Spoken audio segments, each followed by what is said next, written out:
مرحبا، شلونكم وعساكم بخير. اليوم جولة بالسطح ان شاء الله.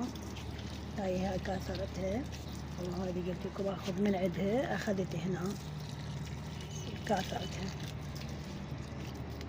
وبعد مستمرين نسقي الزرع، لان بعد صار صيف لازم يومية بعد السقي، يومية تسقون.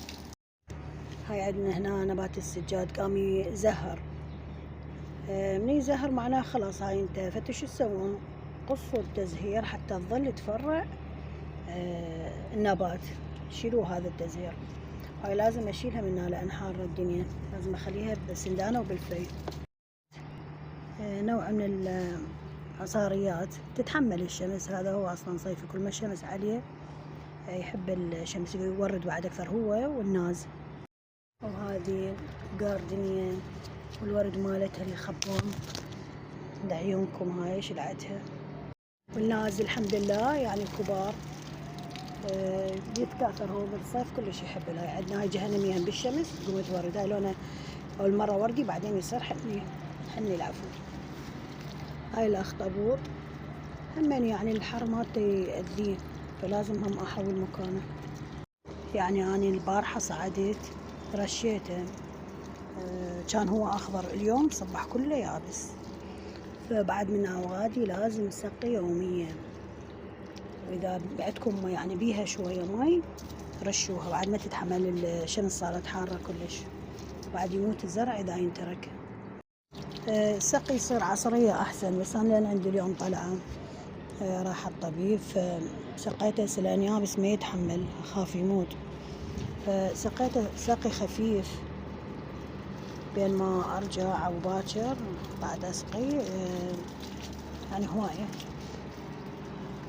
فلازم يعني يوميا لازم تسقون بعد، ما يتحمل.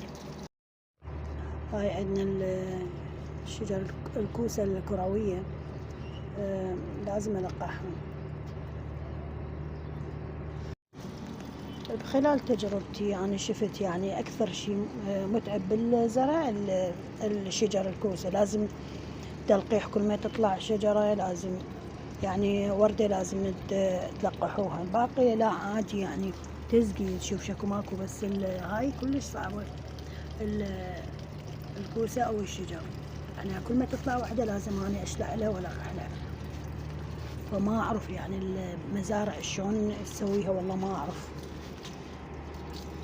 فوقها العالم ما تحبه ورخيص، هو أتعب شيء. إذا السطح يقولون أخاف السطح يتأذى وهذه، فأنا مدى يعني مدى أسقي أخليه يغرق السطح أو يتأذى. ثاني شيء أنا مسوية يعني مزفتة، بس يعني إذا العالم تخاف هيجي تسقون يوميا، هيجي تسقون، ما تخلوه ينزل من السندانة على قد النبات اللي يحتاجه. اسقوا يعني ما اتصور يتأذى. هنا واقول اشوفكم على خير. لا تنسونا باللايك والمتابعة والشير، وشكرا للمتابعين والداعمين بالتعليقات وباللايك. اشوفكم على خير، مع الف سلامة.